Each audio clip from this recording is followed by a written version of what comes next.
Oh my goodness.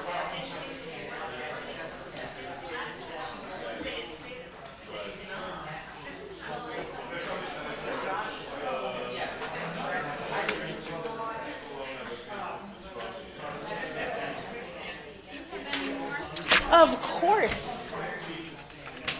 Please.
Oh my God, thank you so much. It was so delightful.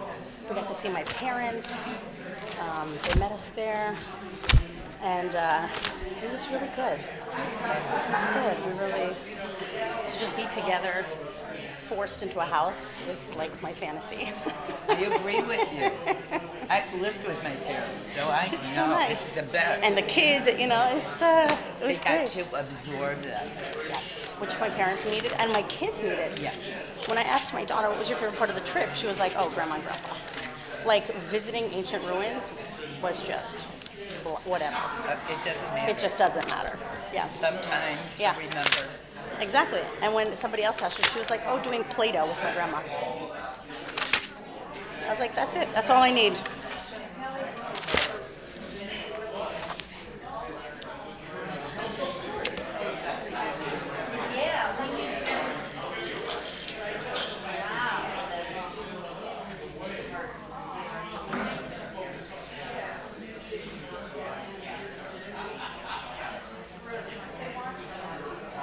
It is warm in here. Is it just me?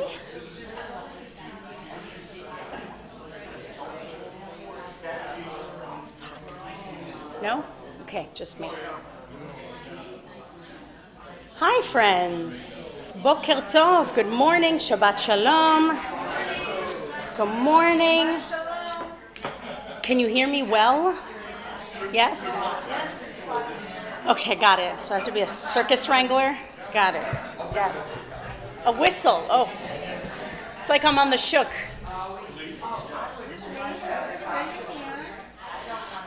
Boker tov. Hi. Shabbat shalom. Good Shabbos. It is so good to be with you here on the Shabbat. I'm so excited to learn alongside you. First of all, a shout out to Joan and Lynn for sponsoring, Joan for sponsoring our bagels, and Lynn for being our bagel pickup. As I'm sure you've heard many a time in Kemach, in Torah, where there is no flour, F-L-O-U-R, there is no Torah, meaning you can't study on an empty belly. As Jews, I think we know that from every single one of our holidays, including Shabbat. and really our existence. Today, I thought we would examine where we are in our Torah, Parashat Ekev, and we're going to go on a little bit of a journey. I want to give you a little bit of a preface. I divided our session into 3 sections. Jackie, what did I say? What didn't you say? Oh, what didn't I say? Baruch Ata Adonai Eloheinu.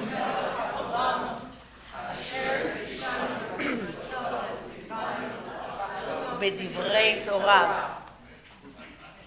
What kind of yeshiva would this be if someone wouldn't correct me right from the outset? Just wouldn't. It wouldn't be Jewish. Jackie, thank you. Thank you. I almost took a mitzvah away from 30 people, and that is not something I ever want to do, God forbid. So thank you for that.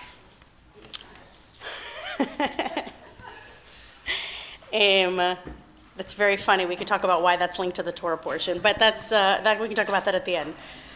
So I was just so excited and eager.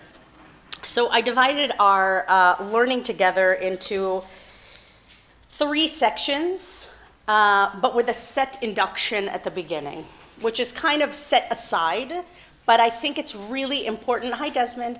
I think it's really important to kind of set as a framework and then kind of put it aside, and we'll bring it back at the end, okay?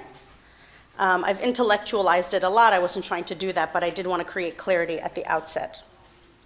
So Parashat Ekev is in the book, good morning, friends, good morning. Parashat Ekev is in the book of Deuteronomy, and in Hebrew, Deuteronomy is Dvarim. Dvarim. Dvarim. Dvarim is a great word, because Dvarim literally means things. How generic sounding.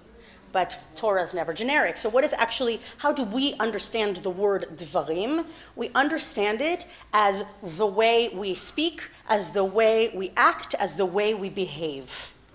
So interesting, right? That the word for things also includes the entirety of human behavior. Fascinating. And why does it happen in this moment specifically? Why is Dvarim the last book of the Torah? Because where are we physically in this moment? Okay, great.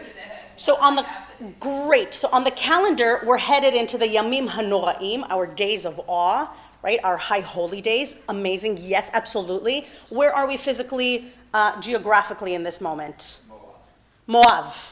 Right? We are about to enter the Holy Land, and we're right on the other side. We can smell it. We can taste it. We have been waiting for this for generations, literally, and we're about to cross over. And Moses takes an entire book and several speech series to prepare the Israelites, knowing, what's the big caveat about Moses, our fearless leader? He's not coming. Oof. Oof, how hard is that? What does that tell us about the human experience? Boker Tov. So really, it's a very dramatic moment. And I want to set that scene because it's really important to understand.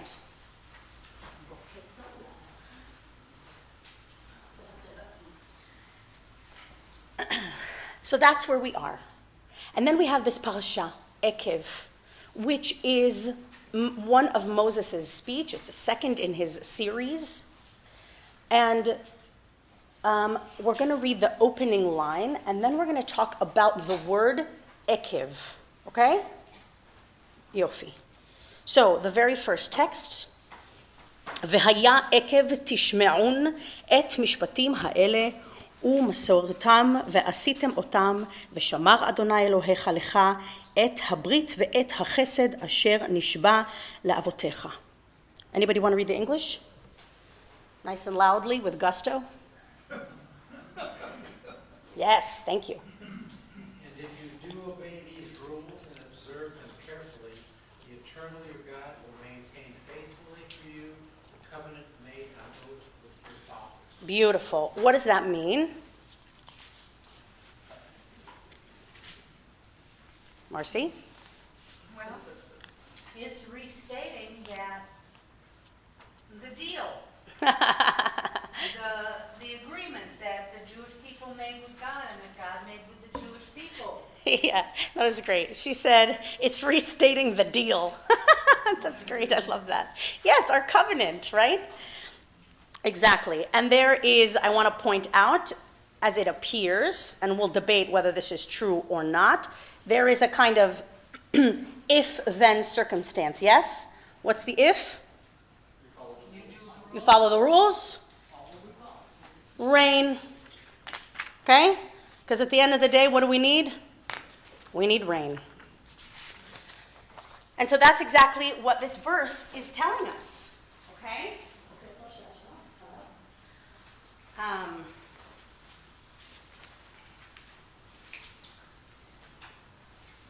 So this is our if then statement. Eileen, can I give you a job? Yes. Anybody who comes in the room? Sure. Thank you, ma'am. Appreciate it. Okay? Oh, buenos días. Buenos días. So this is our circumstance, the if-then. Now we're going to hang on to that. Now we're going to go back for a moment because for those of you who I've had the enormous privilege of studying with you, you know that the Hebrew for me, magic. I highlighted the second word, ekev, which is also, importantly enough, what? Yeah, the name of the parasha, okay? V'haya ekev. Achshav, what does the word ekev mean? Rega, we're not there yet. Slow down, man. Sit down. You just walk in here, you just boom to the punchline. Wait a minute. I didn't set up the joke. I mean, it's not a joke. I was joking, but you were right, but that's not the point. How are they translating it here? Haven't even opened the book. Ekev, interestingly enough, as Mr. Madrid has pointed out, does mean if, right? A circumstance, right? If, then, if. The word ekev, Eddie, also means, what a good guess, heel. Yes, heel, like the heel of our foot, okay? How bizarre, right? What a strange definition of two words that seemingly have nothing to do with each other, but they do. Now, in a moment, I'm going to share with you two of our famous scholars, and I'm going to read part of it because it's just so delicious the way it's written. I don't want to do it any injustice. So Rashi, right, our French medieval scholar, will tell us that ekev actually has a very important I don't want to say subliminal, but an important underlying message that talks about human behavior that makes the if-then equation not so simple. Not so simple. It's not as formulaic as the Torah might make it sound upon the first read. So ekev, according to Rashi, right, he comments that even if you will hearken to the light mitzvot, okay, the small mitzvot, which we'll talk about what that means in a minute, which a person tramples with his heels. Like the same root refers to the threshing of the grain underfoot. So what is he saying about even the light mitzvot? What does he say about human behavior as it pertains even to the light mitzvot?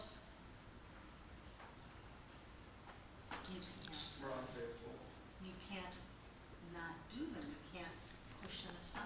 Okay, more than that. Jack, what were you going to say? Like that humans are unfaithful. Yeah.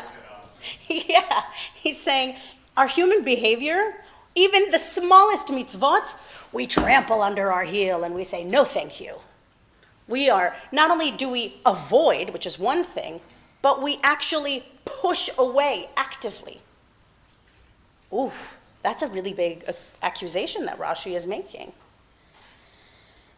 And then we go down a little bit later to Rabbi Yehuda Anasi, which is a first century rabbi.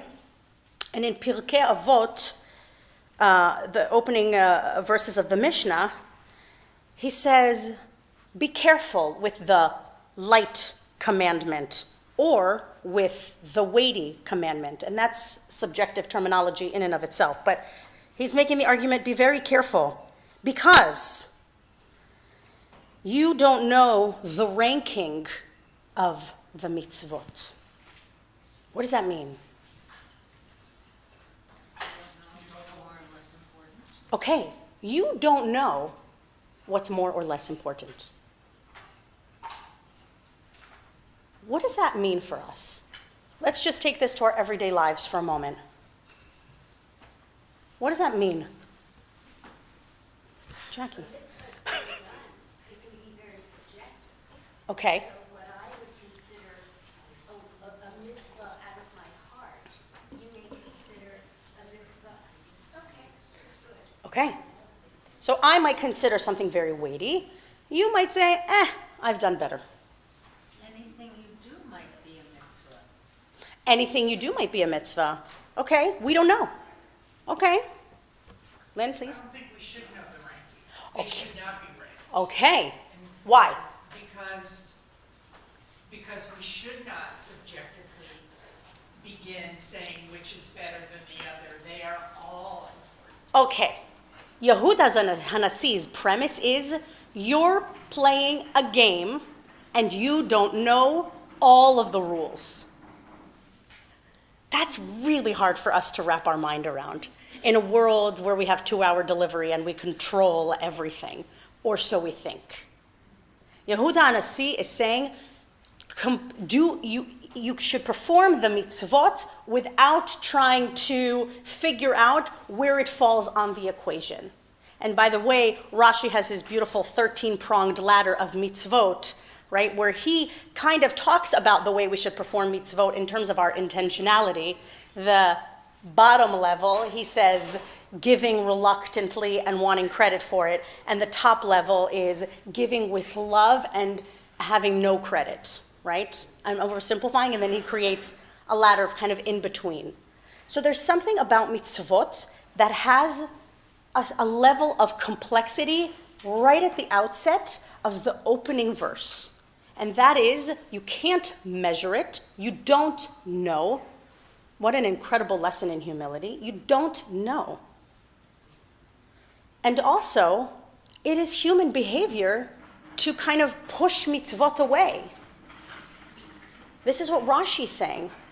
That's very difficult for our egos to hear. We are such good people. How could Rashi say that about us?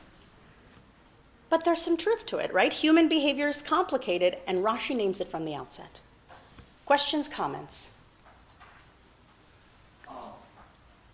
There are possibly many different Hebrew words that they could use for if. Yes. Chose. Yes. Yes. One possible thing is the author specifically chose Ekev because of Yaakov. It begins with father and ends with father. Beautiful. Beautiful. So the authors could have chosen any word to say if. They intentionally chose the word Ekev, which reflects Yaakov, our forefather, who plays the role of the matriarch, that we fall as part of the family lineage. Yes, and especially in this book, Deuteronomy is a book of memory, right? We're recalling our forefather constantly and bringing that story of memory to the forefront, and we'll see that more in just a few minutes. Yes. You going to say something, Jack? Oh, no. No, great, okay. Let's talk about manna. How appropriate while we're still eating our bagels. I wonder if they taste the same. We will never know. So in Deuteronomy 8:3, right at the outset, somebody want to read that in English? Anyone? Toda? God subjected you to the hardship of hunger and then gave you the manna to eat, which neither you nor your ancestors had ever known, in order to teach you that a human being does not live on bread alone, but one may live on anything that God decrees. Oof, what's that? Maida, what are you thinking with that, with that face? Depends on what we can find in the world.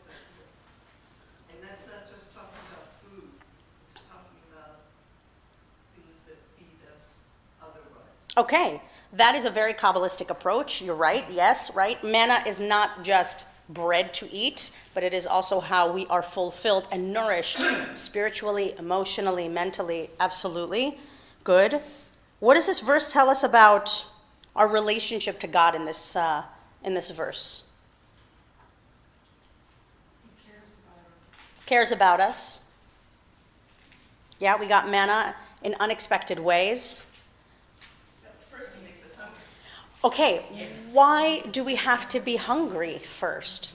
Oof, that's a hard pill to swallow. Why would we have to be hungry? Okay, we don't look for it, right? What do I have to do in order to not look for it? Sorry? Be full, that's true. There's a kind of surrendering I have to do, right? I have to kind of let go. How good is everyone in here at letting go? Are you as good as I am? Yeah, letting go, especially when, and I'm going to use a modern term, especially when you've been traumatized from slavery, letting go is not your strong suit, right? And so quickly, to your point, Vivian, so quickly did the Israelites forget. The Israelites are forgetful, and they constantly need to be reminded.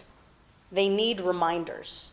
What did they do when Moses went up the hill for 40 days and 40 nights to get a couple of rocks with some writing on them? Golden calf. Hello? What are you guys doing? And the commitment they put in, it wasn't just like, oh, let's just have the kids create. No, everyone gather round, give me your gold. We shall melt it together as a community and build a grand What? That's how you used your time? Hello? What were you thinking, Israelites?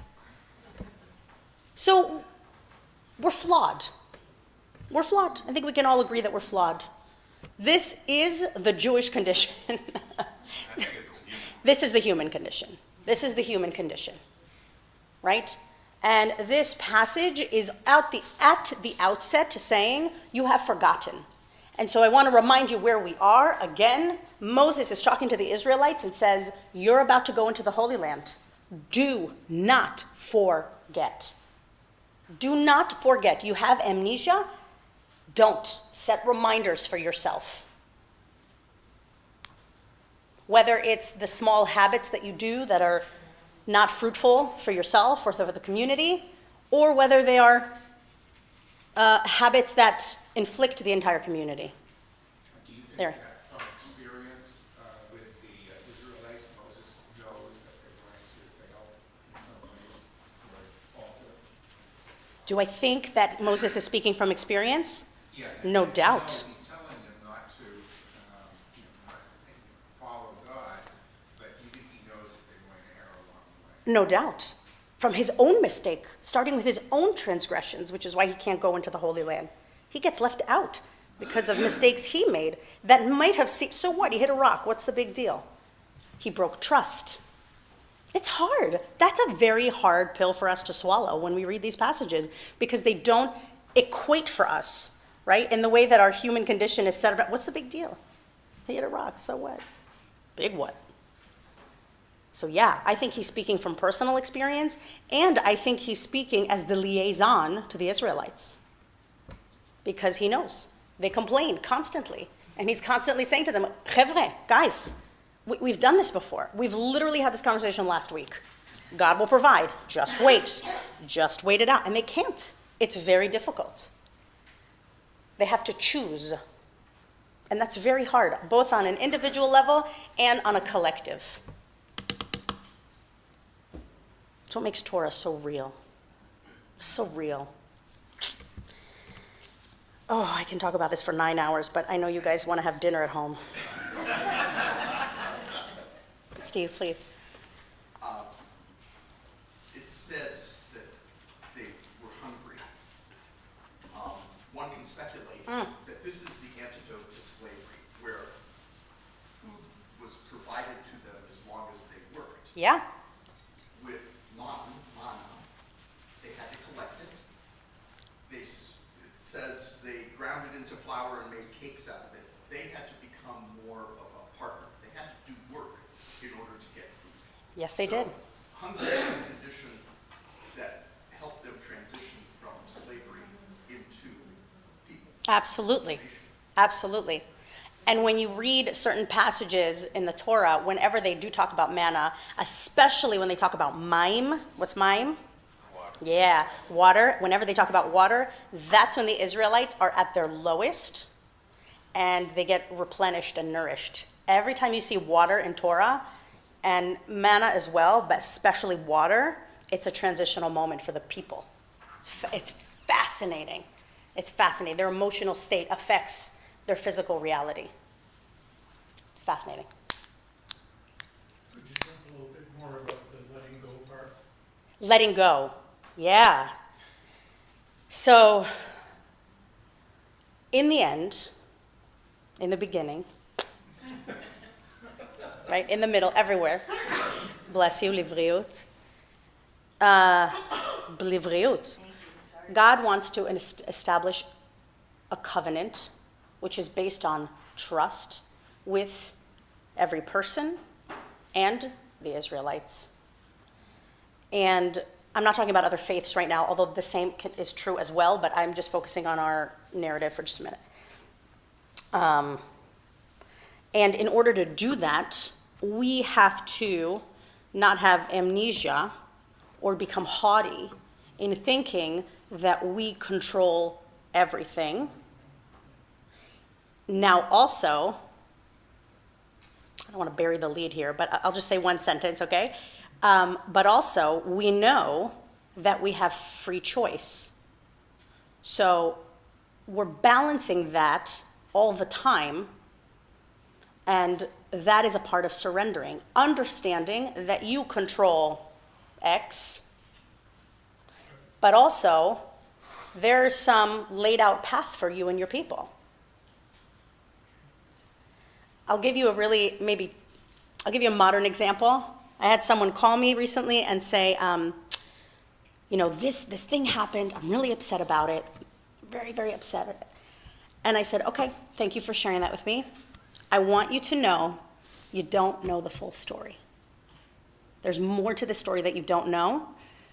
I know it's frustrating, the receiving end that you got, okay? But there's more to that story. Let's talk about it differently, right?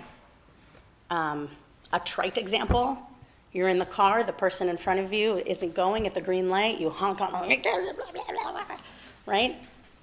And they have a crying baby in the back, or something happened to their mother. These are a little superficial, but there's a bigger story, there's a bigger narrative for our people. How was that? Did I answer your question? Great. Did I leave you with more questions? Good.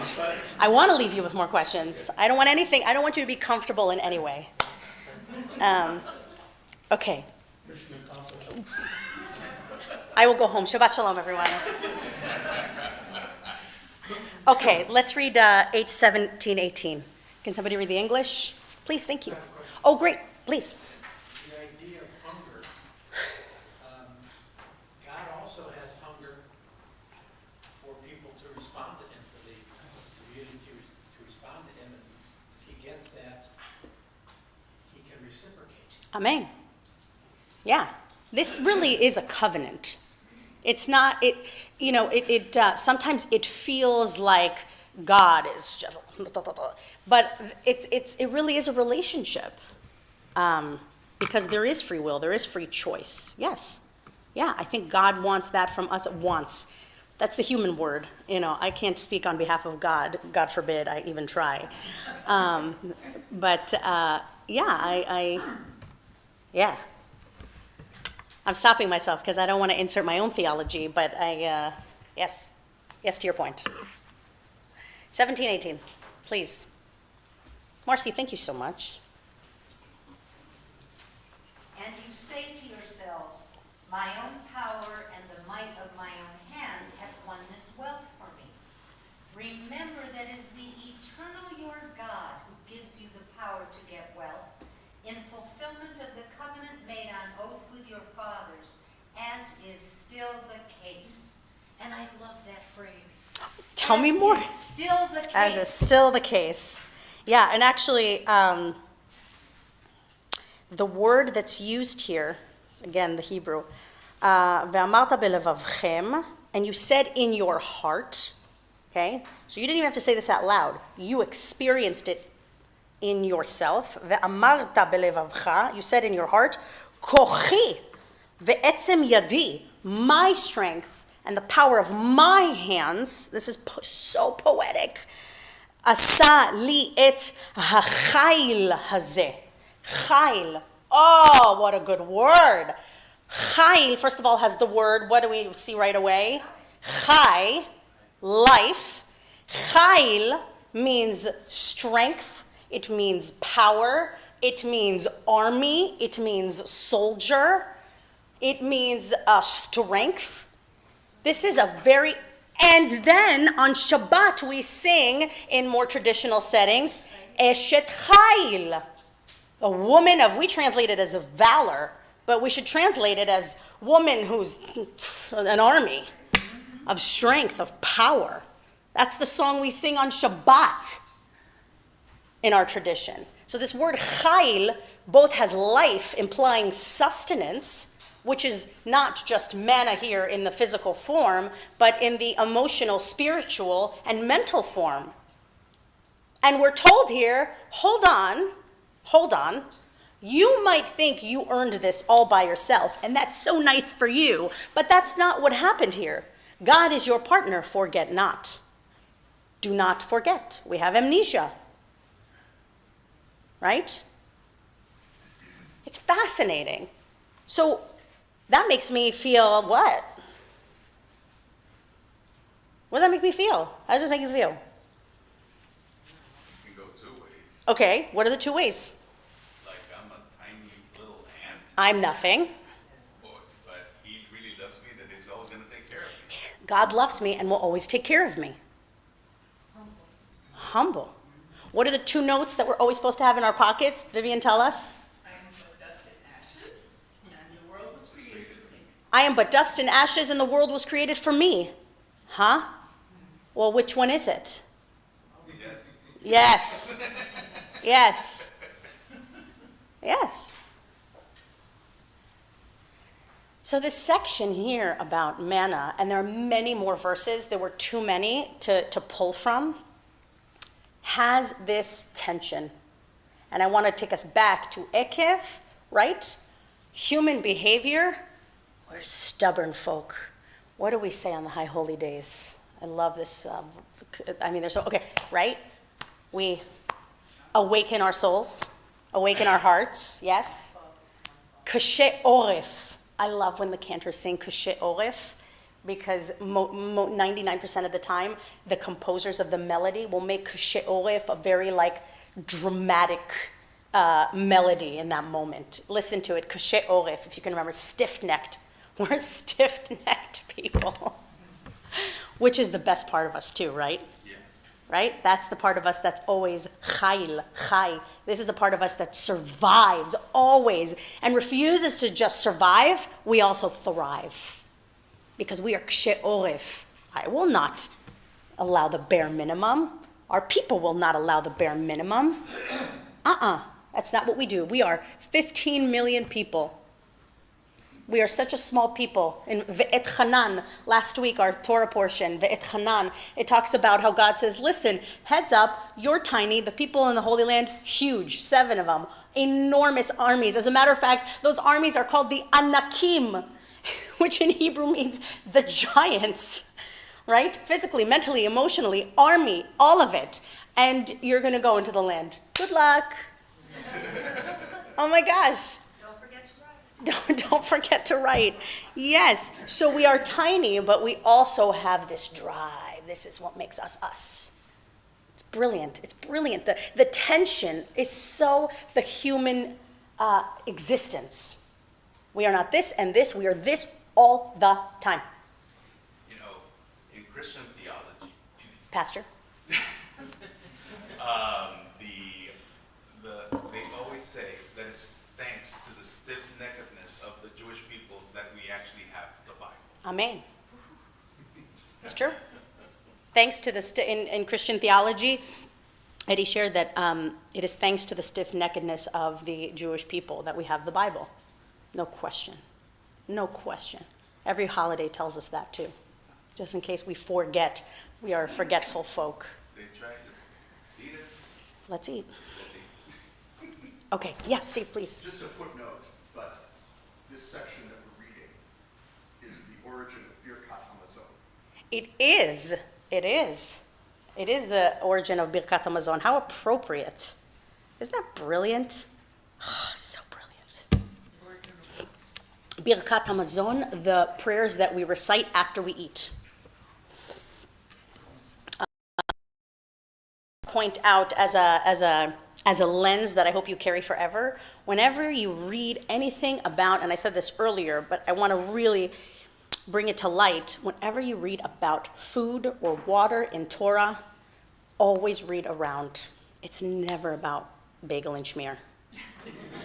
Never, never, never. It's always about a transitional moment and trying to acquire an emotional, spiritual, and mental transition with God and with our people. Every time without fail. Even when we say Birkat Hamazon, Nachon, mazon, right, to eat, literally, the blessing, Birkat Hamazon, the blessing of eating, but eating isn't just right? Eating is, where did my food come from? Who prepared it? Who set the table? Shabbat is not just like a drive-by. Shabbat is a thing. It is a thing. It takes more time to prepare for Shabbat, as I witnessed last night, than it does to eat the dinner. My kids finished their dinner before I even almost started, and they were like, okay, let's go. We're ready for the songs of Shabbat. And I was like, please give me a second. I need to eat, and I need to eat. Give me a minute, right? But that is the essence, right? Food is never just about food in our tradition. Moving along. What is asked? What is being asked of us in the book of Deuteronomy, Begadol, as a big picture, but also specifically in Parashat Ekev. Meida, I missed you. And now, Oh, what does the eternal, your God, demand of you? Only this, to revere eternal, your God, to walk only in divine paths, to love and to serve the eternal, your God, with all of your heart and soul, keeping God's commandments and laws, which I enjoin on you today for your good. does some of that language sound familiar? Where does that come from? I heard it. With all of your heart, with all your might. Where do we know that from? Yeah, Shema, V'ahavta. Right?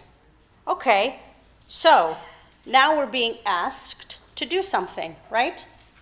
In order to cure you of amnesia, which you have as a part of your human condition, here's what you need to do. We go back to if, then, right? Follow God's commandments, walk only in divine paths, serve God with love. Don't just serve God. That's not good enough for the Jewish people. You serve God with love and with all of your heart, and keeping the commandments for your good. What's that about?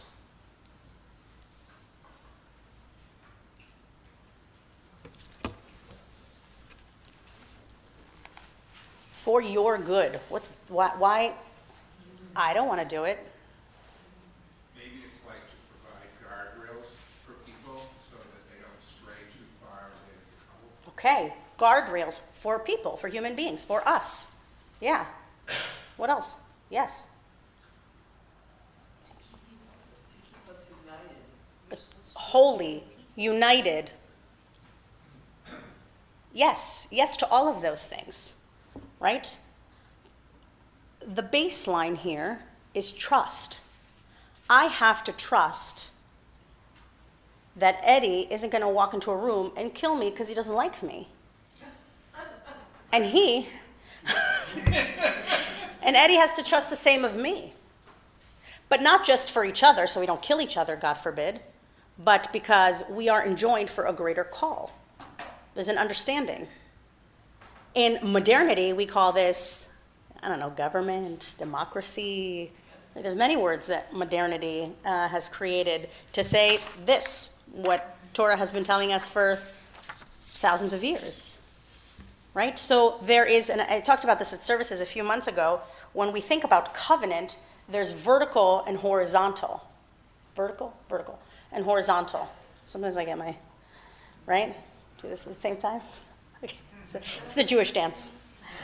Right? The vertical is with God. The horizontal is our people. Yes, all the time. We hold both of those true at the same time all the time.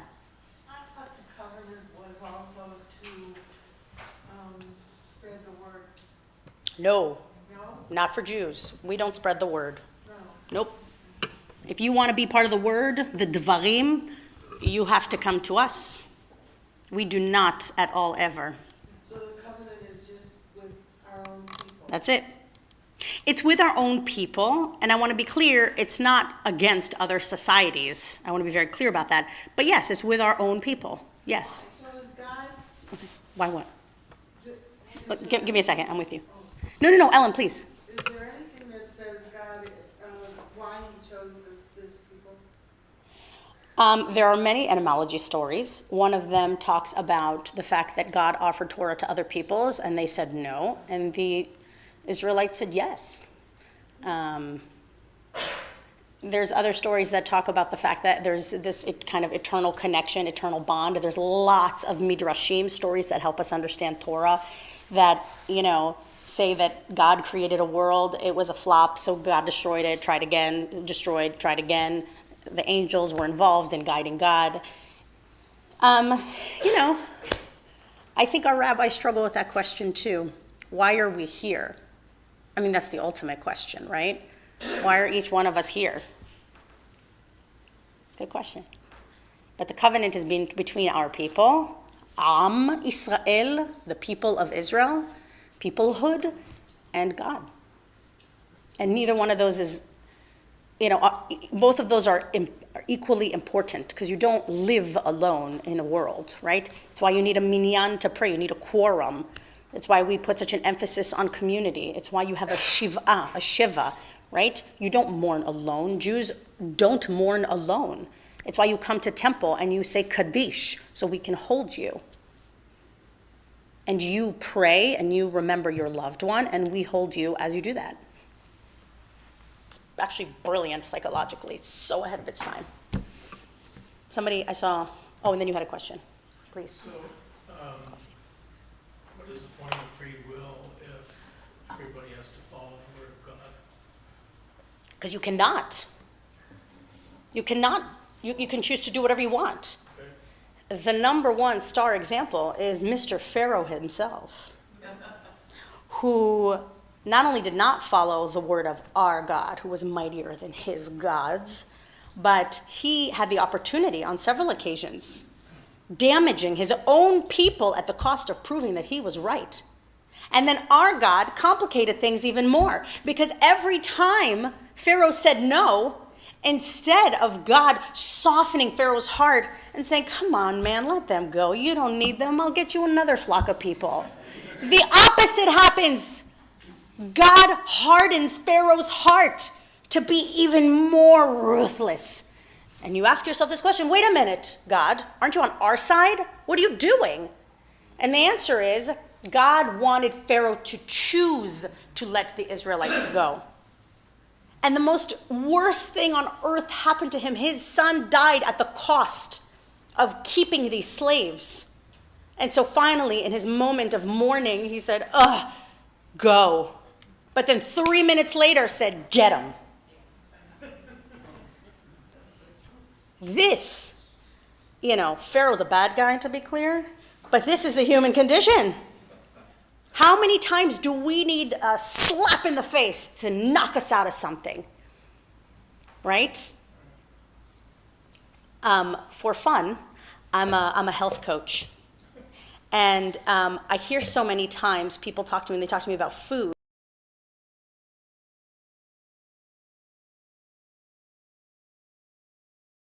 Such horrible places. Diabetes, throwing up, ill, hospital. And even then, The human condition, we are a she'oref. People are set in their ways, and our mission, and the book of Deuteronomy really does this brilliantly, tries to snap us out of it, tries to shake us out of it.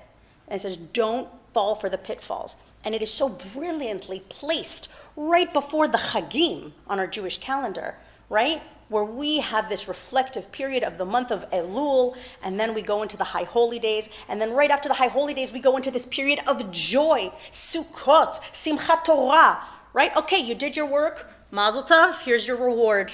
You get to gather in community and celebrate how great you are.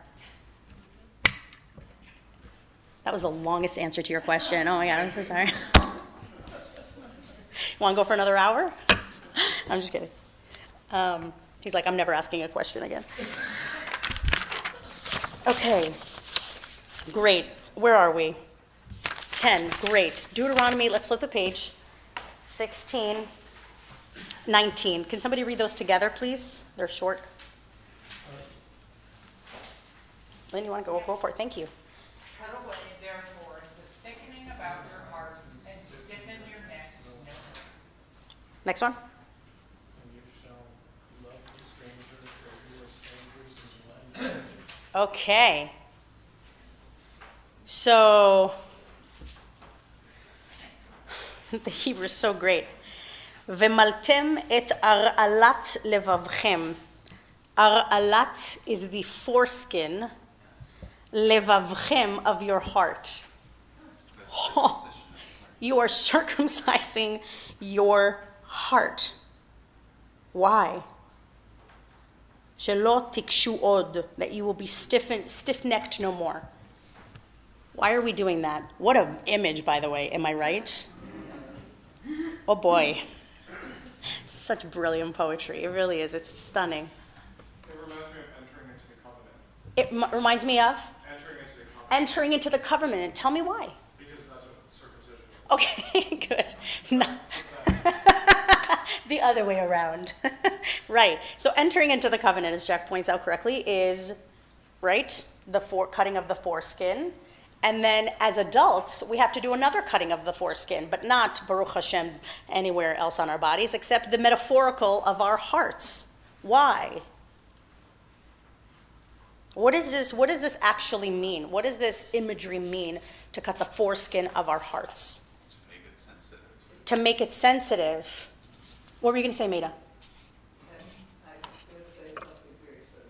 Okay. You can still say it. I want to hear what you have to say. What else? What does that mean to be more sensitive? Cry more? Well, it's to accept what we need to accept in life. Okay. To accept more what we need to accept in life. What did you say, Marcy? I didn't hear you. To feel more. Not just for ourselves, but for others as well. Not just for ourselves, but for others, like compassion and empathy.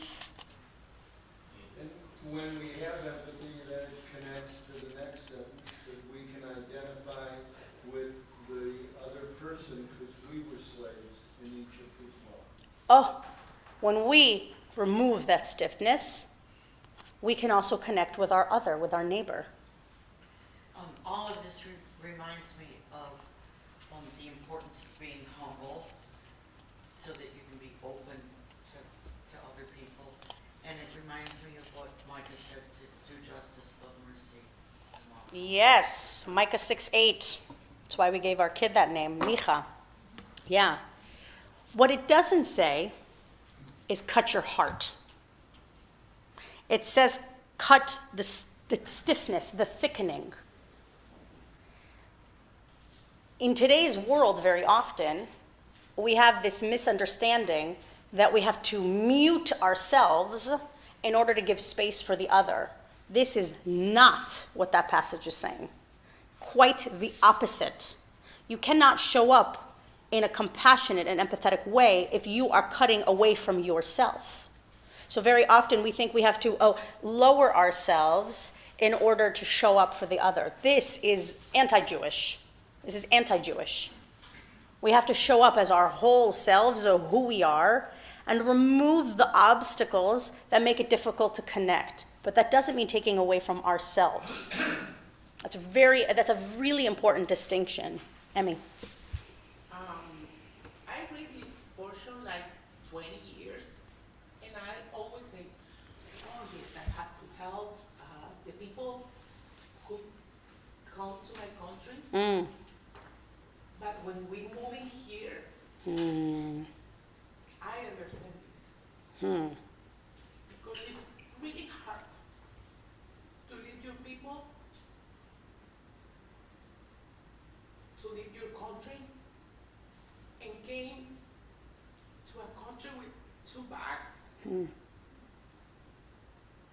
nothing.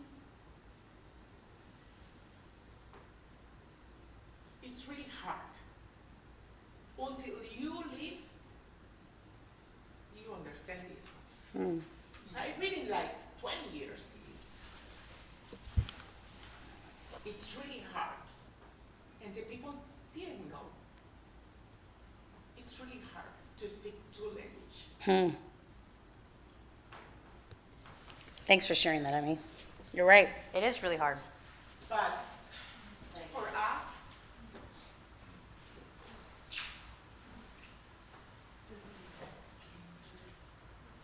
we really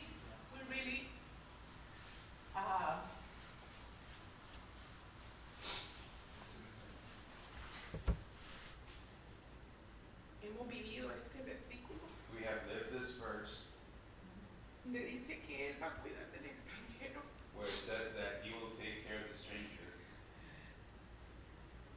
Muchos ángeles con ropas humanas. And many angels with human clothes, Hashem envió nuestra vida Hashem has sent our way y sigue enviándolos. and keeps sending them. No es lo mismo leerlo que vivir. It's not the same to read it as to live it.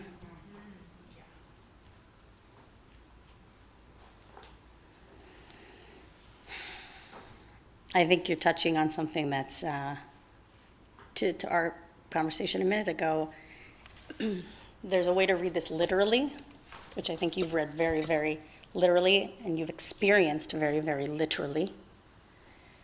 And then there's a little bit more of metaphorical, emotional way of reading it. And I think it is most experienced when you have a rock bottom. There's something about the human emotion that you have to hit rock bottom to experience something to push you back out. When I gotta find the exact verse. In the book of Judges, it talks about hardship. Hardship is so complicated, and our rabbis grapple with this from the beginning of time.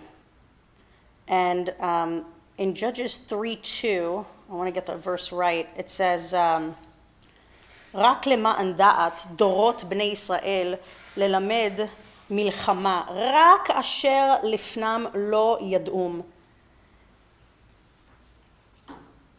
So succeeding generations of Israelites might be made to experience war, but only those who had known the former wars. Meaning, you don't understand. It's very hard to do the right thing, to make a good choice, unless you've experienced a certain amount of pain, right?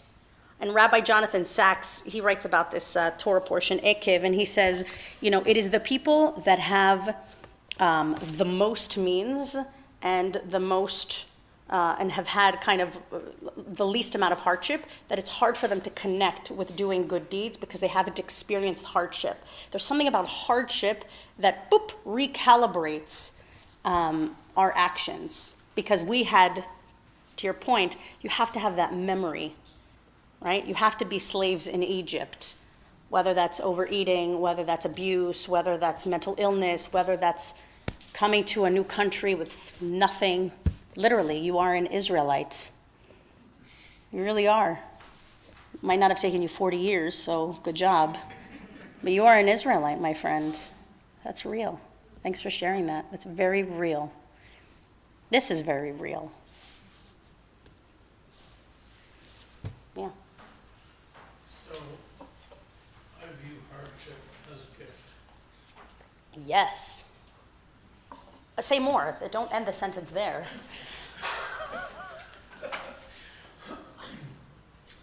Well, speaking from personal experience, I've had a lot of hardship, but I've always looked at it as a gift. So I don't feel victimized. I don't feel burdened by the hardship. I feel it's a gift, and it's my responsibility to interpret that gift in a positive way. Sounds like you've surrendered. Yeah. Yeah, I have. Yeah. Sure. And it's really hard to do. It is. It's really hard to do. You can easily carry that pain, or both. You carry the pain and you do something with it, and you see it as gift. Right. Yeah, that's real. That's real. Vivian, were you going to say something? So, what Emmy said really made me think about the fact that Moses is talking to a generation that has not been slaves. That's right. They didn't experience that transition. That's right. We too, our parents, my father, my grandparents came over, they went through God knows what. But I never had hardship in my life. They made sure that I was safe, I was fed and clothed and taken care of, that I was sent to college. You know, I had everything given to me because they went through that. Which is also a normal experience. Well, but it's something that I have to constantly remind myself and remember. Because it's really hard to remember when you haven't been there. There you go. There you go. Deuteronomy 8:17-18. Follow the commandments. Yeah, I love that you said that, Vivian, because the obligation for us who have not experienced hardship, we are so obligated to be empathetic and to understand somebody else's hardship, to try. And I think, I teach literature, I think any humanities, art, any of that, help immersing ourselves in that, right, leads us to become more empathetic. It would be very sad if we all have to experience a deep, deep hardship. Sure. Oh, well, I don't have to understand that until I experience it. Sure. How sad is that? No, we are obligated to really try. Yeah. I think. Yeah. Through whatever means, art otherwise. Yeah. Or like you always reminding yourself, Vivian, so much given in order for you, things to be easier for you, but you know that, you remember that, you constantly learn, right? And explore that. And I feel like we're all obligated to do that. Yeah. Yes, right? Yeah. Yes. Totally. V'talmud Torah keneged kulam. And the study of Torah leads to them all. Yes. 1,000%. Yes. We know, amen, we have like 2 months to move in to Cleveland, to United States. And when we came here to the Torah study, I remember Rabbi Klein asked, where do you live? And when we say, Slavic region, he's like, oh, okay. He tried to hit it. He's trying to be, oh. But then we met this man, and he tell us something. I want to do something for you guys, because somebody do the same for my family when they came to the United States. He has many house in a nice city, Shaker Heights. And he sent to Eddie an address, and he say, because we trying to start to a cleaning company. And he said, this is the address, can you come?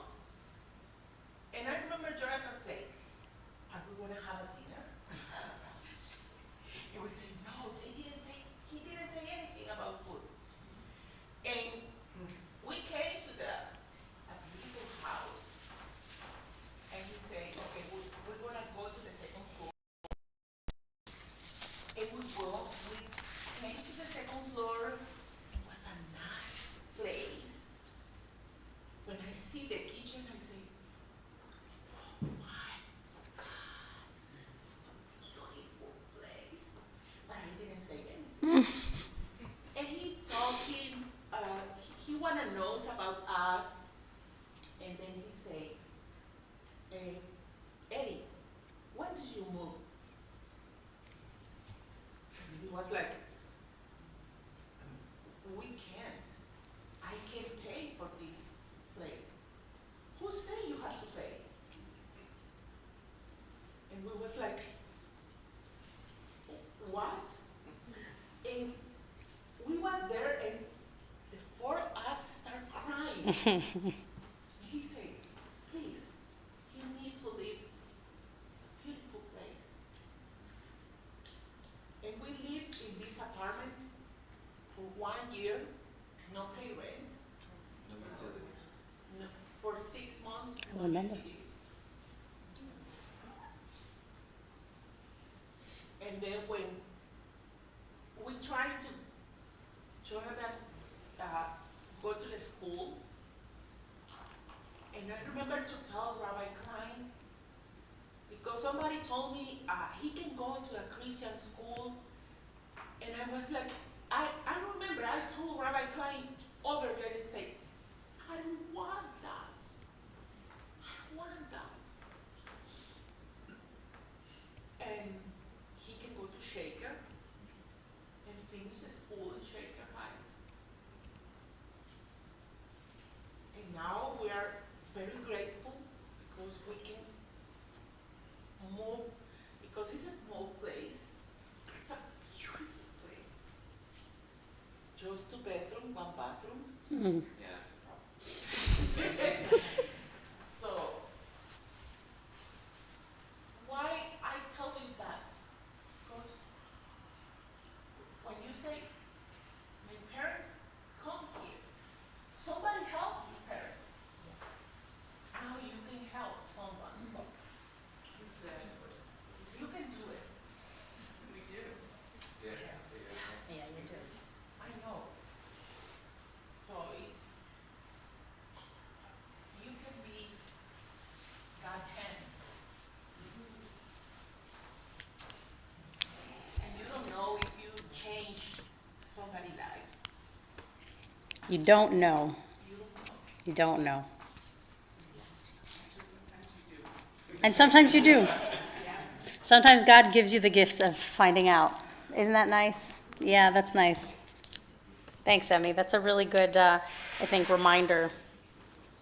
Thanks for sharing your Egypt. We can all glean so much from your Egypt. And God knows you give back so much. Your family. All the time.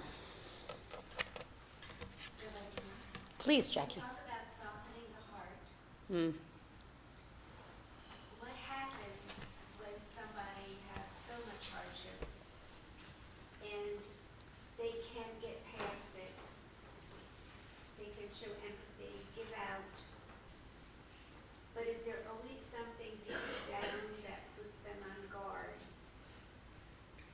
To be careful and possibly watch for signals from somebody else that might throw them back into that, what shall I say, oppressive or a place where they will no longer be free. There's always that possibility. So you can open your heart up from somebody who's been hardship. To someone who's had To hardship. somebody, but is there always something that will keep you from totally giving everything? So I think that's exactly what we were saying a moment ago. You know, you remove the thickness around your heart. You don't cut your heart. You give, but you don't give to the point that you are diminished. Now, those are very subjective terms, right?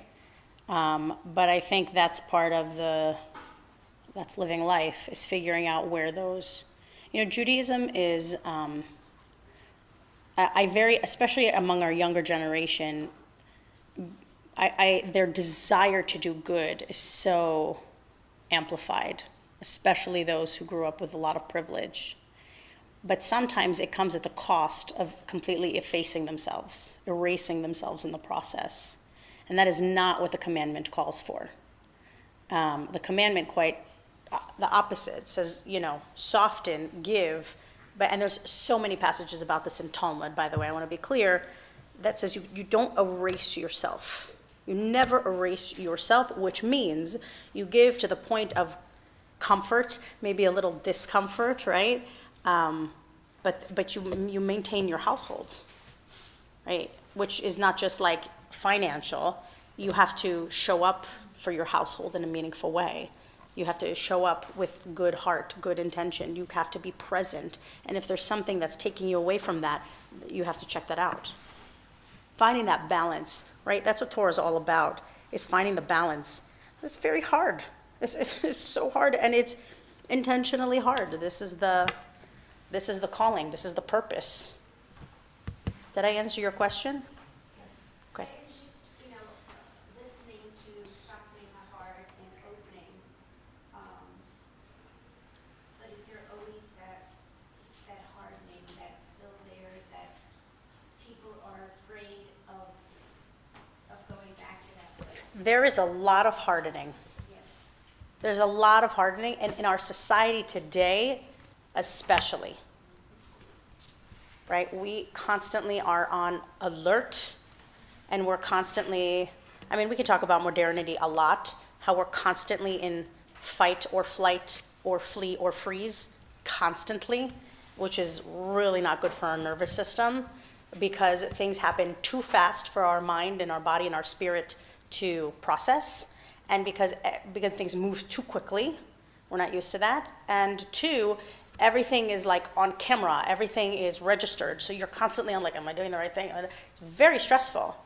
And the people communicate like that as well. They're playing gotcha, right? They're not looking to have nuance, dialogue, understanding, compassion. That art form has been tampered with, which is not human. It's not going to last forever because people are not robots. It's not what we are. Ellen. Are the people in this room who are committed to learning and practicing, I think, what we're hearing today and other days? But what I see is in the world, the Jewish state is not behaving, to me, with a commitment to the Torah.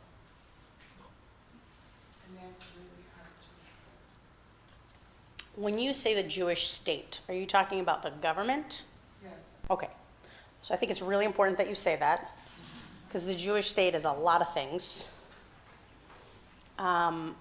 I think that speaking specifically is really important. Like, you're saying that, I don't actually know what you're saying. I really don't even know what you're referring to. Palestinians, the draft, Bibi's, maybe upcoming sentence, the elections, I have no idea. War, I think war is very complicated.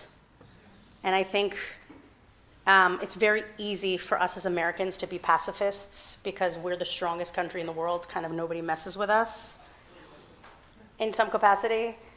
So I think we have to be very specific. I think that's very important, which, by the way, I see young people do this a lot. They say these big statements, and I'm like, what does that mean to you? I don't know. I'm like, okay, well, that's, yeah, listen, I hate war too. Nobody's gonna vote. Yes, war, thank you. Yes, I'd like that forever. No, but I don't see accepting of other people. Ellen, I think those are really broad statements. As an Israeli, I'm gonna tell you, those are very broad statements. I think you need to be very specific and very careful. I don't disagree, but I'm thinking of my own thing. I don't even know what you're thinking about. Eddie, sorry, you want to say something? Well, I did want to save you because you said you're an Israeli, so whatever you say might come as bias, where I'm not an Israeli, but I have been in the country and I have family there, and it is a very complicated thing. Conflict that went on. I don't think anybody would like for someone to break into your house and do all those evil things that they did, and you wouldn't do anything about it. So it's way too broad to talk about it in this context, I believe.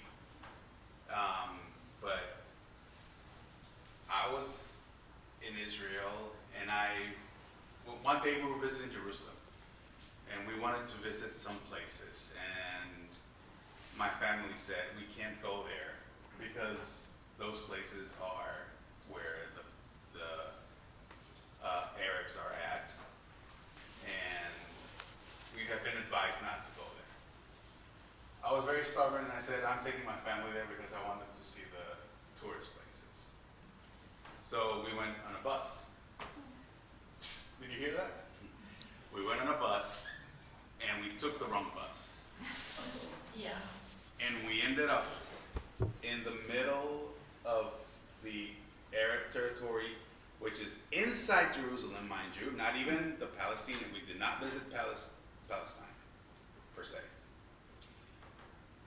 The hatred that people were looking at us like, you have no idea how life-threatening I felt. And I was like, why was I so stupid to bring my family to this peril? And then we got off the bus. We immediately started walking because we felt safer walking than being on that bus with all that people surrounding us. Wow. So saying, we were, back then, we were just Hondurans visiting Israel. So, yeah, no kippah, nothing. Oh, they didn't know you were Jewish. No. We didn't even have our David star. We have jeans and a shirt. Yeah. I was wearing my Taylor Swift shirt. Maybe that's why. I'm just kidding. I love Taylor Swift. It's great. Just kidding. So like I Kidding. said, it is a very complicated thing, and at least I would say let's shy away from politics. Yeah, I don't think politics, I think it's very complicated. Look, I'm about to have 2 nieces and nephews in the military, and, they're the greatest kids in the world, and they're brilliant, and they want to make their country a better place. And they have zero hatred in their hearts, and they have a great sense of humor. But it's not exclusive to, because it's in this. Of course it's not exclusive to Israel. I mean, Of course not. and even on our college campuses, I had terrible experiences. When you were in school? Yeah, I did. Because it was back in the 70s, but I didn't Wow. know. That's I got surprising. surrounded by a group of men who were gonna teach me how to be a woman, because I knew I was coming from like a hidden gay meeting on the campus in the dorm room. Oh. But they were gonna show me, if I had it the right way, it was terrifying. Luckily, the security showed up. So, this was in Berea. Excuse me, I have a cold, there's places, you can get on the wrong bus in Cleveland and It's true. come up and be surrounded by people. It's happened more than once. So you have to. It's not exclusive to Israel. No, it's not. Not at all. Family members that are Jewish, and I don't feel like they live by the Jewish values either. So it can be anybody. Yep. It's about back to something Jackie I'd like to said go about back. discernment. Yeah. Developing discernment. I'd like to go back to what was said earlier about getting past hardship. Yeah. And I don't think that's necessarily the best way to go. I think you have to celebrate hardship. And I know that's a really hard concept, but celebrating the hardship by definition means you don't go back. Yeah. Means what? You don't go back. Listen, I bless everyone to celebrate hardship, starting with myself. I think what you're talking about is spot on. You know how it is, easier said than done, right? You're right, and our Torah will tell you that also, as well. I think that's, I think that takes a lot of removing of the thick skin around our heart. Yeah, and listen, I think our kids, especially today, they don't have the skills to do that. I think it's really hard for them. It's very interesting. Yeah, whatever. It's neither here nor there. It's a very dangerous thing to put these broad paint strokes on everything. Yes, And we're all always. guilty of it. We all have this thought about this. My son always reminded me if we're having a discussion, and I said, well, they said about this, and he goes, who's they? Yes, who's they? I love the royal they. Yes. You really have to look into it because Yes. you can't use the one example as a truth. Yes. That's right. We have to be very specific with our intentions. You're right, yes. Yes, right, that's the curiosity place, the place of curiosity and not jumping to a conclusion. Right, it's very funny. Our society today wants us to hold everything very black and white, and there is nothing about the human condition that is black or white. Nothing. We are walking contradictions all the time, which is the beauty of being human, right? My son's like, why are you crying? I thought you were happy. I'm like, I'm crying because I'm happy. This is what it means to be human. Okay, section 3. Anybody want to read the English for me? Come on, last one. Oy, toda. And when the eternal your God has thrust them for your path, say not to yourself, God has enabled us to possess this land because of our virtues. It is rather because of the wickedness of those nations that God is dispossessing them before you. Keep going. It is not because of your virtues and your rectitude that you will be able to possess your country, but it is because of their wickedness that the eternal your God is dispossessing those nations before you, and in order to fulfill the oath that God made to your fathers, Abraham, Isaac, and Jacob. Okay. Wait, so what? I don't have to do anything? God is going to take over? I don't understand. Why is this here in this same Torah portion? 7 verses, 1, 2, right? 7, 8 verses, all from the same Torah portion. If it's not about what I do and it's just about what God does, then, well, why do I get up in the morning? You going to say something? Please. Well, we're in a partnership with God. Okay. For another thing, God, the Jewish people and God have a special relationship. And I think that the Jewish people might be thinking that God only does things for them and nothing else. God's only thinking about them all the time. What can we do? Jewish people. But God has other stuff going. And God's got a does busy other agenda. things besides just, here's your manna, and here's your water, and here's this and here's that. God is doing what God is doing, and God is getting rid of these other people because of what they did. They did stuff, and God is on them for that. It's not just about the Jewish people. I love this. You should be God's administrative assistant. I think you'd be really good. I was an administrative assistant. You'd be really good. for many, many years. Yeah. You would like get rid of those phone calls that are like, give me the lottery. It'd be really good. No. They're in a meeting. God's in a meeting. Can't take your call. Yes. Go get your manna and go get back to Have a snack of manna while you wait in the lobby. Oh, that's great. Please. It seems every religion has their nastiness in them. And if you were looking at this section, particularly here, where's the proof? You were making a legal argument, say, this is just supposition.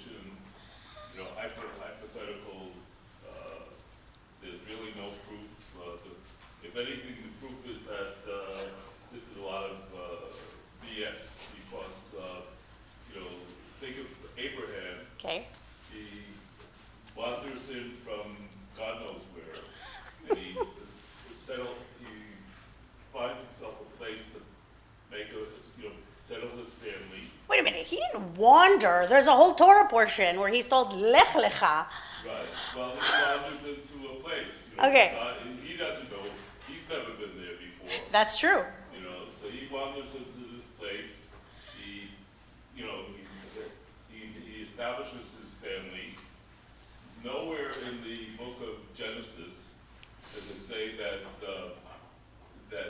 Abraham's family is being threatened or, under peril. The only thing that the only problem with the place that they chose is that occasionally, you know, the crops fail and they have to go find food elsewhere. You know, particularly for Abraham and for you know, Jacob's family. And now they're stating that, you know, these people are wicked. That's why they're going to lose their land. And, you know, there's no proof, you know. How do you know there's no proof? Well, I've read the numbers, I read the Barim, I've read the Torah, and, you know, there's no, you know, you'd have to go further on, you know, to Joshua and all that, but in the Torah itself, there's nothing that says, you know, I mean, they may be wicked, but, you know, they're certainly not wicked to the Jews because they haven't been to the, you know, the people they encounter are not in the land of Israel, but they're in between the land of Israel and Egypt. And, you know, so, you know, they're not are they the same people? You know, they may be wicked, you know, because, you know, to say, hey, you know, you're coming into a territory, you're taking over their land, and then you're saying that they're wicked. You know, well, you know, I mean, they're going to be certainly, you know, react to this insertion. So, you know, like I said, where's the proof? You know, where's the What kind of proof are you looking for? I'm curious.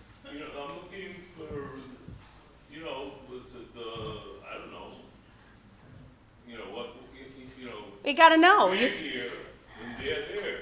And, you know, what they're doing is their business and what we're doing is our business. Is that what you think happened? What? Is that what you think happened? Well, things don't happen until they cross over the river. Okay? What does that mean? I don't know what that means. That means the interaction, you know, they're not. Who's they? Israelites? No, really. I'm sorry. I wasn't. The Israelites, you mean? Okay. Yep. Yep. Yep. And all the other people are, you know, that the people that are supposed to be conquering are on the west side. And, you know, I like that, the west side. And the Jews are going to go over to the west side and they're going to say that you guys are wicked and we're going to take over.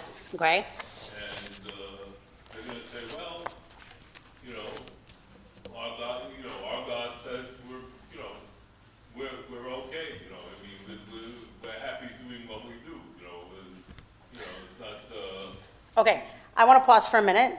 I appreciate your lens of reading this like a very thorough and diligent lawyer. However, this is not a brief. There is a message behind here that's not about war, but rather, because that's not what the message is about, the message is more about an understanding the kind of the vertical relationship. Now, you and I can sit and read this and say, yeah, but what is this horrendousness? How dare they? But we don't have a full, to your point, we don't have a full story, right? And if, We don't have a full story, correct? right? Which is very annoying, by the way. Listen, there are so many questions I have in Torah that I'm like, but wait a minute. Abraham tried to sacrifice his son and they went down the mountain, and then what happened? What did they say to each other? What did Sarah say? We know she died like seconds later. Why did she die? Was it because of this? because of this incident, the Akedah? We don't know. There's so much we don't know. But this isn't a brief. The Torah is a covenant. It's different. It reads differently. It's not meant to tell you, and this is what happens. Respectfully, you and I, we are but dust and ashes. And yet the world was created for us. This is one of those moments of surrendering to the narrative. Now, we can look at this text and say, this is deplorable. The Israelites caused war for no reason. Okay. But I think that doesn't give us the depth that the text is trying to offer us. It's a very literal reading of the text. If we only read this text literally, right, then we would start the opening verse, V'haya ekev, and if you listen, tatititu. But we have to understand that the word ekev is so complicated. It's a complicated choice, right? Whether you think God wrote it or Shmuel, whatever, right? I'm just randomly naming Shmuel. I'm not saying Shmuel wrote the Torah. That's a different conversation. Could have been Ezra, whatever. There's good text on that. So yes, there is a lot missing, but we can't also make assumptions because we don't know how to fill in the blanks, unless we want to write a midrash, which I'm down to do with you anytime. Well, I don't know. I'm thinking of. I just read something by Rabbi Sachs. He says that the Torah originally was an oral tradition. Yes. All right. It existed before a written language. Yes. Existed. So it's like so people who are listening to the Torah because the oral tradition, they're kind of hanging on every word. Who's hanging on every word? The Jews are hanging on every word because they don't know, they don't have the written book, and like we have the written Torah in front of us. We can look back. I don't think there was ever a time where Jews only listened to the written word, unless you're a Karaite. Then yes. I don't think that was ever the case. There was always grappling of Torah, even before it was written down. Well, I mean, there were 3 calendars. No, there were 3 calendars, right.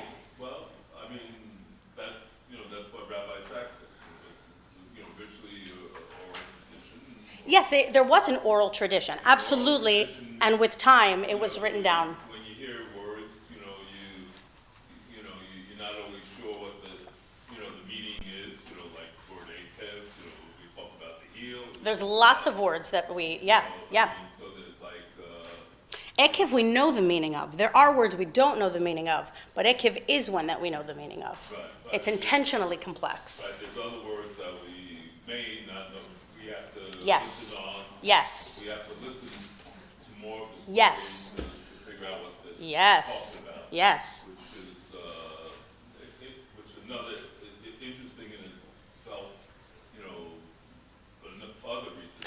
To your point, this text is, I'm going to use the word deliberately, but it's not the right word, so don't hold me to it. I'm a rabbi. I like flexibility.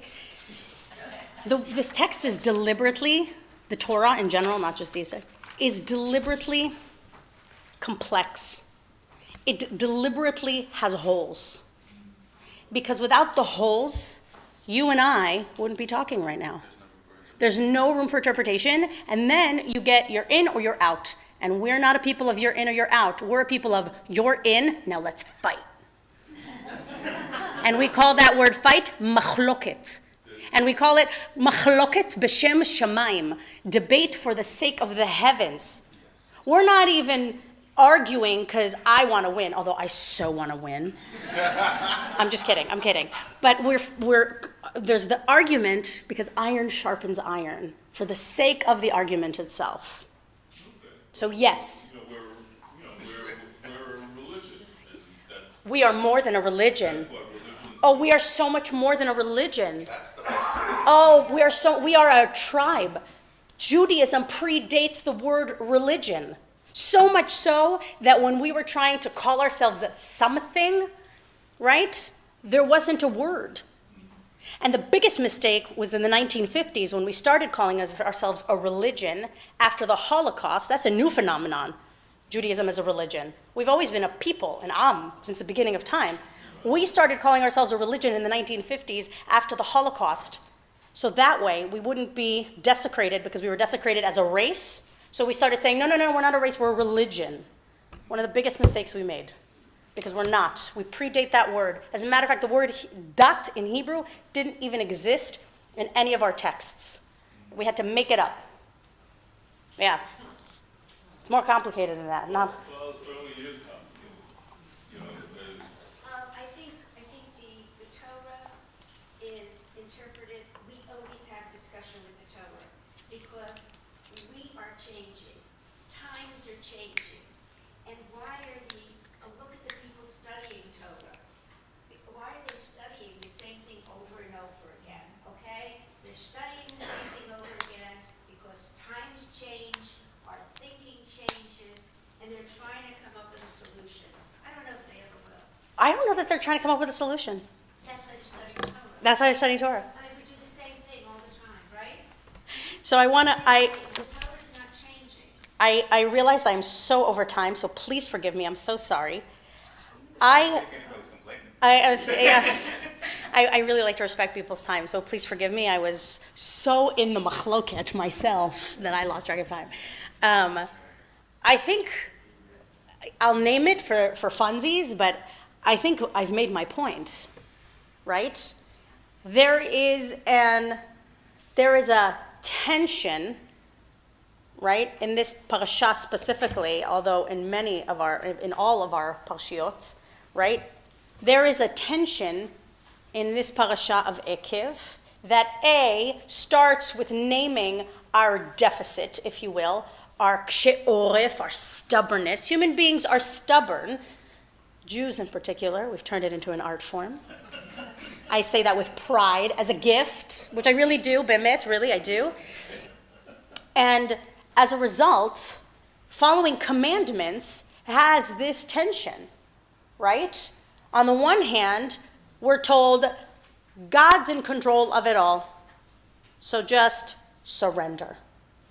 Also, you need to live b'chol levavcha, b'chol nafshecha, u'b'chol meodecha.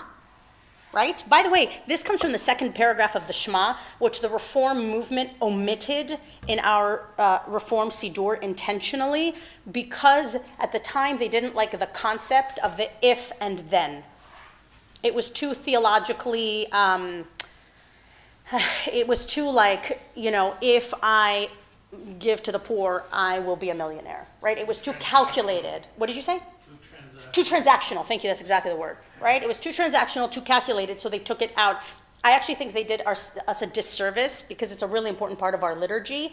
And there is an if-then. There absolutely is. If you go to the supermarket, you cut the person in front of you and you say, get out of my way. Guess what? I'd be careful. If they're stronger than you, they're gonna take you down. I mean, I'm giving a silly example, but that is the reality. There are constantly consequences to our behavior. So there's this tension, both that God is almighty and also your actions really matter.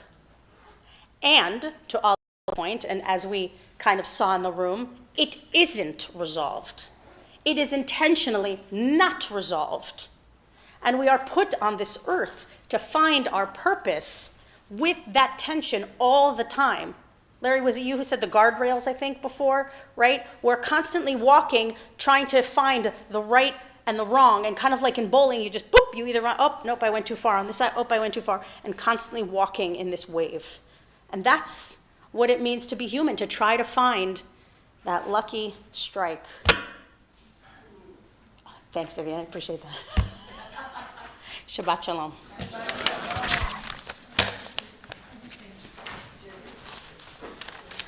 Let me tell you something.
I really enjoyed your discussion. As I was preparing for this, I read that there are 19 times in this poetry the word Shabbat. Very true. Anyway, the point was, Love also appears in the connection of impact that I was listening to and read was how do we hear from our ears? That is, we hear, and what happens when we hear from our ears? We conform to it, and we can believe different. And I thought that was so beautiful that it,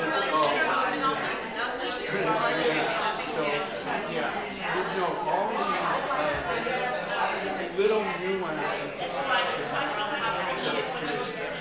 so, they're so rich and so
We'll give you a buzz. Nice to meet you too. So Jonathan got emotional when Emmy was talking. I almost jumped over the table and kissed him, but then I didn't because I thought that would be weird. But I'm gonna kiss him now. okay, go. You're gonna love it.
like trying to make an argument and it didn't come out. And so I was like, I'm like, no, I don't know. Tell me.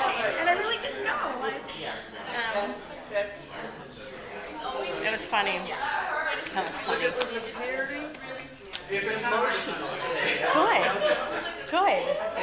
That's what I want. But you brought out reasons you don't usually talk about. Is that right? Okay, thanks for sharing that with me. I don't know this group well. Like, I know individuals well, you know.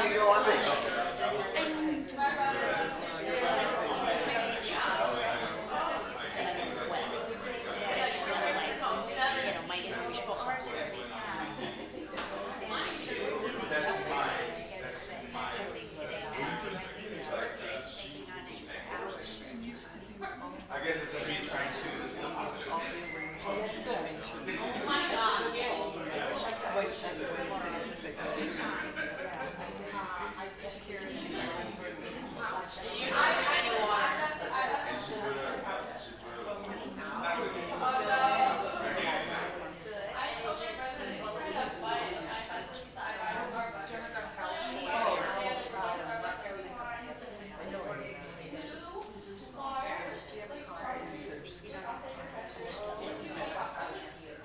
It's the story of my life. I started to say to people, I need to meet 3 times. I'm so sorry, I do. I need to like to attend your story.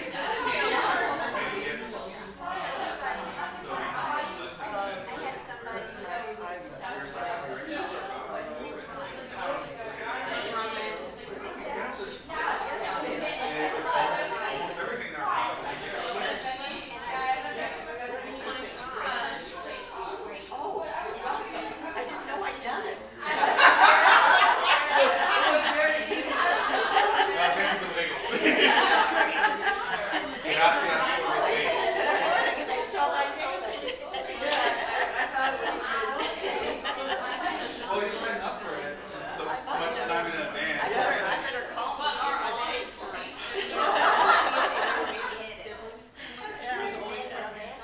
That was really interesting as well. She's like 30, so she's not long. It's a good group of people. She doesn't usually. He would slap her in the face. And they would finish him blood and he would No, she doesn't. She does not. I was like, I know, I saw your face. she did so fun. She didn't get so She did. I was like,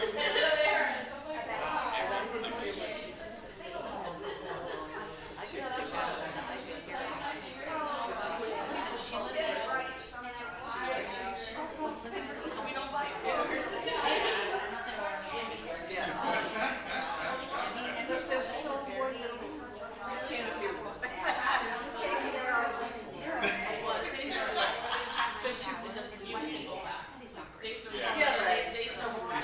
He walks in and he's like, Yael, sit down. you asked the question, I answered it. I gave away the punchline, I'm sorry. And we were like 30 seconds into the class. No. I was listening to the class. Listen, just because you're a I'm supposed to be disrespectful. you are disrespectful. So How much?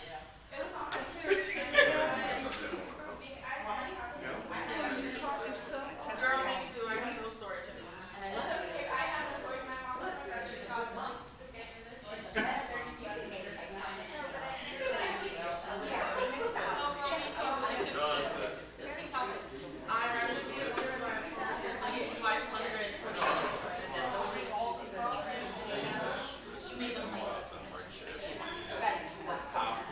Well, it was because of the verse.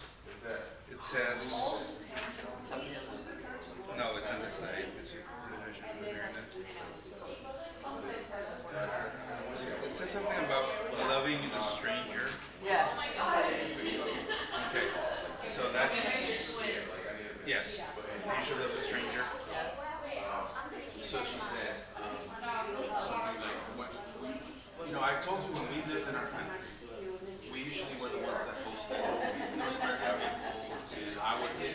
So I would interpret it like for them. I would help them. Most of these were Christian missionaries, but I would help them with being a liaison. I would tell my friends taking them to play two games. Yeah. I really wanted. And it was a volunteer thing. They sometimes gave an offering, sometimes they didn't. So we lived that side of Yeah. the Gibson. Right. So when we came in here, it was our turn to receive, and it wasn't easy. Because we were always on the other end. We were always on the giving, not the ones taking. When you were here, you would always Receive. Oh, okay. Yes, because we had nothing to give. We had nothing to give. We had nothing to share. You do have so much. I mean, monetarily. Well, no, but some of us don't have monetarily either. But the point is, yeah, go ahead, which is. So, the fact that this verse is a verse that you don't know how much it really means for you to experience it. Because again, we were on the other side. Yeah, right. We were on the giving side, and we were grateful for that. Now that we were seeking it, we were more grateful to be impressed. Because that doesn't mean for you to be able to get it, I think the most outcome. In one way or another. Yes. Because you give something that isn't financially or monetarily, you give more attention to thoughtfulness, Well, which but is it's also very something, important. that's also something that you are able to get when you have it. So you have to be grateful. I think she wanted to talk to you, Vivi. I'm sorry. I think so. It'll be When worse. did you go to Toronto? It's good to see you, Scarlett. And you stayed in Oregon? No. She had a doctor's Oh, good. You want to take something? It's the stupidest thing ever. Oh, he had a doctor's appointment for this summer. Oh, right. And then the doctor canceled, so.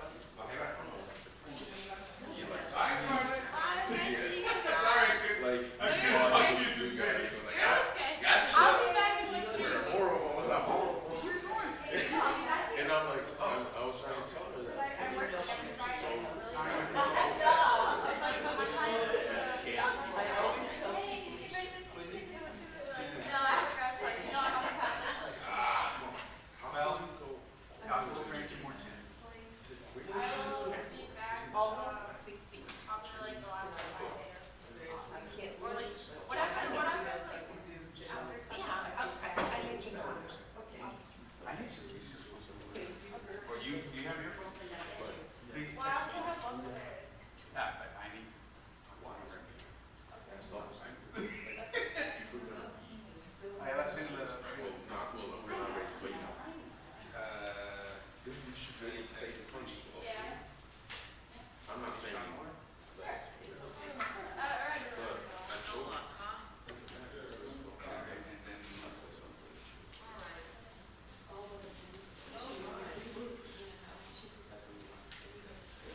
kids were here a couple years ago. How you doing, Mama? I love your grandmother. I heard there's a special occasion on September 11th. Yes. And That's why they didn't want you, And I don't know what it is, but I always and go without the guilt. Which is I cool. see that too, yeah. I'm gonna put you right here for now. There. Thank you. I will pick you up tomorrow. You're lucky. And for Erev Rosh Hashanah, just enjoy, just You're my love. I will. And I honestly, that name does not ring. God is not if then. It's too tight. She's a very. Go with an open heart. I will. Okay, thanks, God. Get those honey sticks. Most people are doing drugs at a concert. You're gonna be like, honey. Go with an open heart. And have fun. We have to live for joy. Rosh Hashanah. How you guys doing? Yeah? Yeah. I don't think you John, are. you have your bedroom now? It's okay to have flexibility. I know you do more. Yeah. Yeah. They'll have a guest room that I can stay over whenever I want. So that's nice, yeah. That's lovely. Thanks for that. Two extra, because there's 3 bathrooms. 3.5? That's. This is Yeah. an exception, not a rule. Well, I told your mom that she needs This is an exception. You don't do this every other year. Yeah. have your hand. Oh, thank you, Rita. We probably do meet. God's not like this. Thank you so much. The rules are written that way because they're supposed to help us keep us focused. The humans are not this, but this is not. Did you all get all the bagels you want? Yeah, thank you. What I heard from Rabbi. Si no depende de the word cake there. They chose the thought chose that word. Because I do believe about it. So do I. Okay. Thank you. The fact that it's not if you follow all the commandments then, but it's a if, which means to an extent. When we observe commandments, even if it's a small one, it is considered as we observe the whole. Sure is. And he says, you will be blessed. So it's not like, oh, if you observe the commandments, you will be blessed. No, when you just do a little portion of that commandment, God sees us, we are doing the whole Torah. We can't measure, we don't know what that Yes. We don't know what that And now I means. know why I couldn't tell you the Yeah. comment until now, because you needed to hear it too. It's true. God does not want us to be perfect. I forget that too. I do that too. I'm like, oh, I have to go to them, and I'm like, I thought it was my Christian theology that's still, it's in pieces that are still there. they don't go, man. I know. Love you. Bye. Bye, Mira. I saw, is that you, from you? Yeah. Okay, fine. And it has no sugar, it's just fresh. Banana. Love that. Banana and peaches. Love that. You're speaking my language. Thank you, ma'am. Yeah, absolutely. All right, let's get moving. What is it? You'll be here for Yom Kippur. Yes. That's what I said. You can repent on Yom Kippur. The timing is perfect. Yeah. Yeah. I'm gonna hit my heart. You'll sleep in Chicago for a night? Yeah. Okay, great. Also, my grandma's coming. His mom's coming. Oh my So God. we get the chance to take her to Chicago. Awesome. Where is the concert? Can we sponsor a Torah reading so she can be called up to Bima? Well, that's what I was gonna say. First of all, no, you don't sponsor it, but, you'll be here Yom Kippur.